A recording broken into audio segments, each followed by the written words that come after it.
Hey everyone, welcome back. Something we hear about a lot, something that comes up a lot with our listeners is relationships.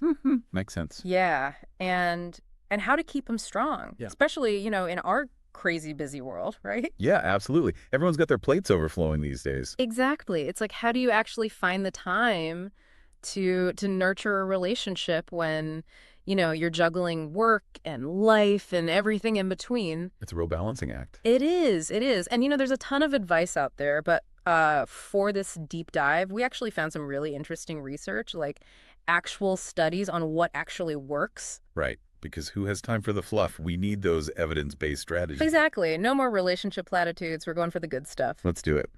Okay, so first up, this one might sound, well, a little obvious, but stick with me on this one. Prioritize quality time. I was going to say that's the classic, but there's a reason it's a classic. There is. There is. And this isn't just about, grand gestures or planning like these big elaborate dates or anything. This is about, I think, intentionality, like Right. really being present, even in those smaller moments. Yes, 100%. It's about shifting that mindset. It's so easy to let quality time, like you said, be the thing that gets pushed to the back burner when we're stressed or busy. But this reminds us that it needs to be the priority, not the afterthought. Right. Not just the thing you squeeze in if you happen to have, an extra 20 minutes at the end of the day. Exactly. And the research backs this up.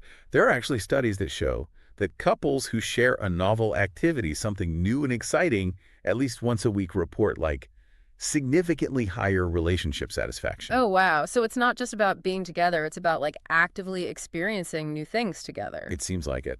And the key word there is novel. Doesn't have to be, a weekend getaway to a tropical island, though that's always nice. Always nice, yeah. But, even something as simple as, I don't know, trying a new recipe together. Yeah. Or exploring a new park in your city. Little things like that. Like hitting the refresh button on your routine. So it's intentional, but also adventurous. I love that. But okay, let's get real for a second. What about when those schedules inevitably clash? And they do for everyone, right? Which brings us to our next strategy. Right. And this one is maybe not as exciting and sexy as spontaneous adventures. Right. Maybe not. But it's important.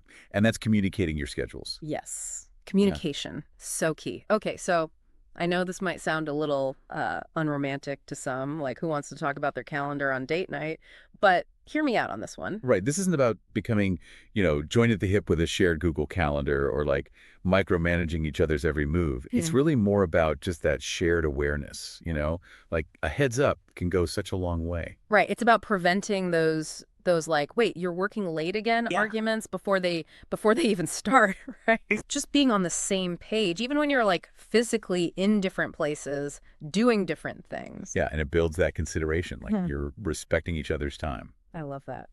Okay, so this next one is actually my favorite because it's super practical and it's something you can like implement right away. I love a good actionable tip. Me too. Okay, so this one is about maximizing those small moments because let's be real, life isn't always about these like grand romantic gestures, right? Absolutely. Sometimes it's about the little things. Yeah. And this is where a little creativity can really come in handy, I think. Yeah. Imagine this. You're, swamped at work. You've got deadlines coming out your ears, but you take like 2 minutes to send a quick text. Just checking in. Exactly. Mm. Just say, hey, thinking of you, or can't wait to see you later. Something Yeah. quick and easy. Or maybe you grab a coffee together on the way to work, even if it's just for 5 minutes. Right. Those little tiny moments. And they do add up, don't they? I think they do.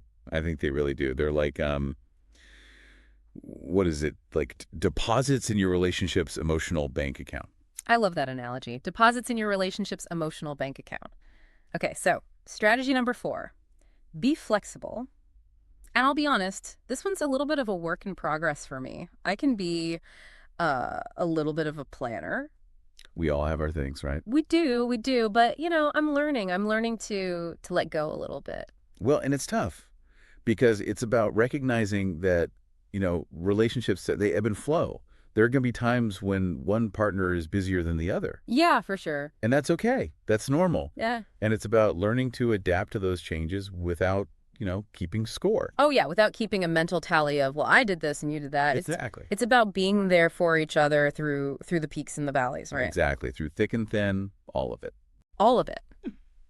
Okay, last but not least, we have support each other's goals. And I love this one because it kind of reframes busyness, right? It's not necessarily a burden on the relationship, but it can actually be like a shared journey. Absolutely. I couldn't agree more. And this is about, celebrating each other's wins, big or small, Yes. being each other's biggest cheerleader.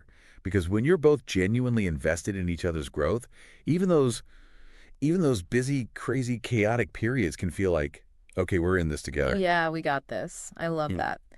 So there you have it. Five, count them, five research-backed strategies to help you stay connected even when life gets, life. Right? Because it always does, doesn't it? It really does. But I think the beauty of these strategies is that they're not about, adding more to your already overflowing plate. Right, you don't need another to-do list item. Exactly. It's not about that at all. It's about infusing your existing moments, the ones you already have together, with more intention, more meaning. So much good stuff here. And it really makes you think, right, as you go about your day-to-day, what's one small but meaningful way that you can connect with your partner, even if you only have like 5 minutes? Even if it's just a quick text. Right, those little moments, they really do make all the difference. I really do.